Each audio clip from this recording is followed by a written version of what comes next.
Hi everybody, it's Don and I hope you're having a fantastic day. Well, to say the weather has been a factor in cruising in the United States and Canada the last little bit is an understatement, shall we say. More and more, I've never seen so many cruises have to go up into Canada instead of heading towards the Bahamas or Bermuda as I've seen right now. And we have more sailings affected this week.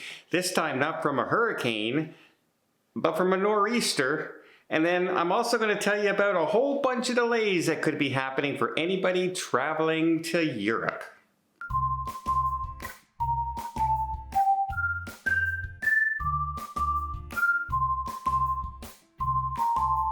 So that's right now on the East Coast there is a nor'easter blowing and she's currently hitting the New York, Boston area, and I hope everybody there is remaining safe and sound.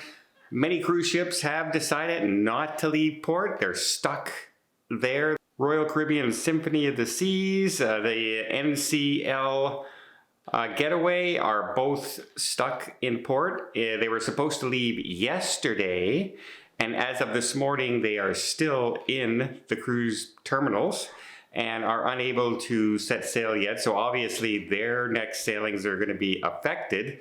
They've already missed one day of sailing. In fact, NCL has already announced that they are no longer going into Rhode Island and they're no longer going into Boston on that ship. So it's already been adjusted. So they've lost 2 out of their 5 ports of call so far and could go longer depending on how much more delays are happening with the 2 ships.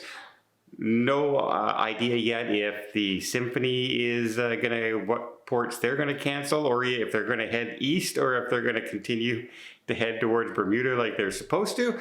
We'll have to wait and see what happens to that ship, but that's like the 2nd or 3rd sailing in a row for that ship that's been adjusted because of weather. First the other 2 hurricanes, and now this nor'easter. Another ship that has been changed, and quite dramatically, is the NCL Escape. Now, it left New York in time to not get stuck there. It is on a 14-day repositioning cruise to New Orleans. But passengers 1 day before getting on board were given a notice about, due to a required adjustment that slightly reduces our sailing speed, don't worry, everything's still smooth and safe on board. We'll be swapping out our calls to San Juan, Puerto Rico, Georgetown, and Cayman Islands for an extra beautiful day at sea and a stop at the beach lovers paradise of Cabo Rojo in the Dominican Republic.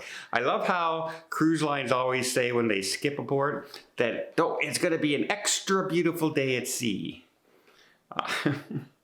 Because most people, let's face it, an extra day at sea means that the cruise line wasn't prepared for the entertainment to entertain 4,000 to 5,000 passengers on board. They always do their best, right? They'll always throw extra entertainment in that day that they weren't planning on.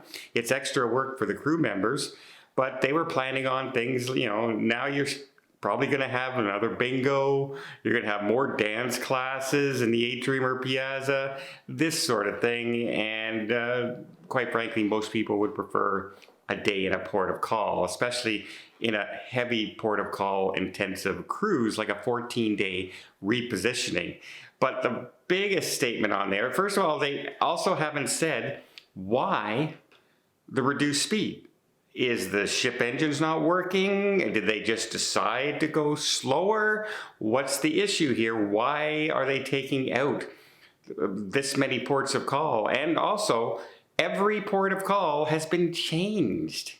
The times in port, with many of them losing 2 hours in port each time. In fact, 3 of the ports have lost 2 hours of stay time each one, while Cozumel is the only one that got 1 extra hour. So you're losing about 6 hours of port time and gaining 1 hour. So that, which kind of makes their next statement in their email to passengers pretty funny, because they said, we have modified the timing of many ports visits to provide you with as much time in each port as possible.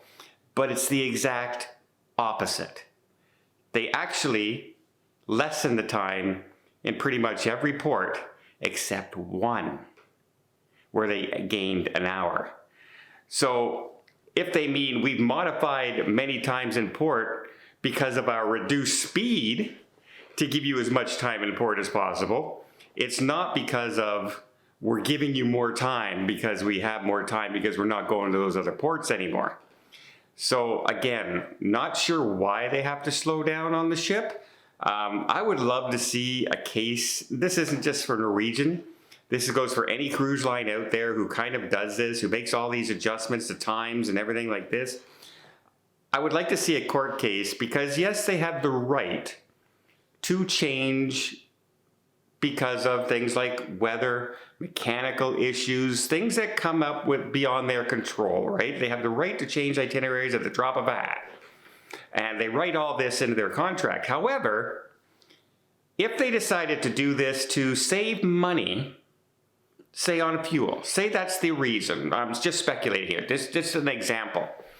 Say they decided to do this to save money on fuel. Remember, shorter times in port, slower speed, etc. Is this the reasoning? They're saving fuel money. What is it? Perhaps that's it.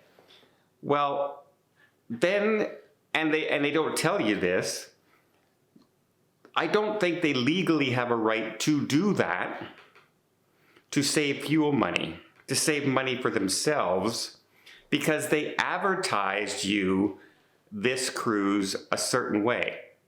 Would that not fall under false advertising then?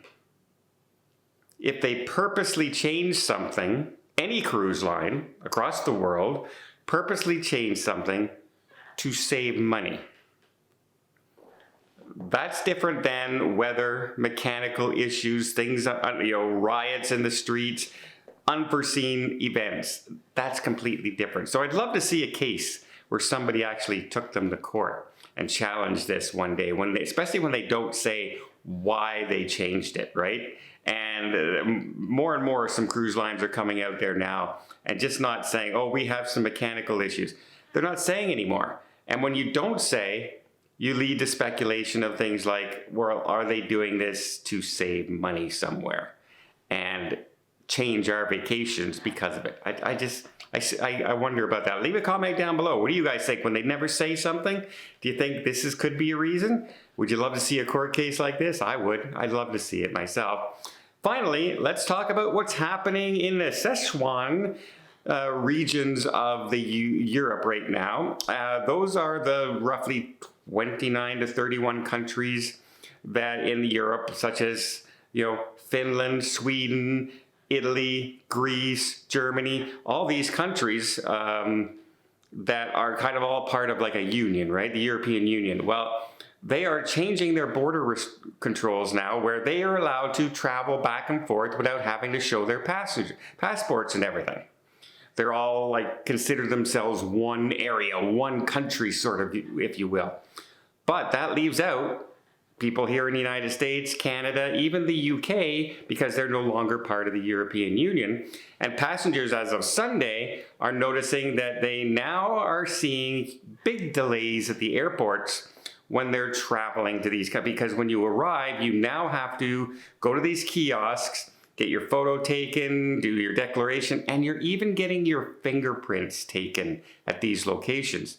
And it's being brand new rolled out. This is the first weekend they're doing it. So they're warning passengers right now for the next few weeks or so to a month to allow 4 hours at airports when you're traveling.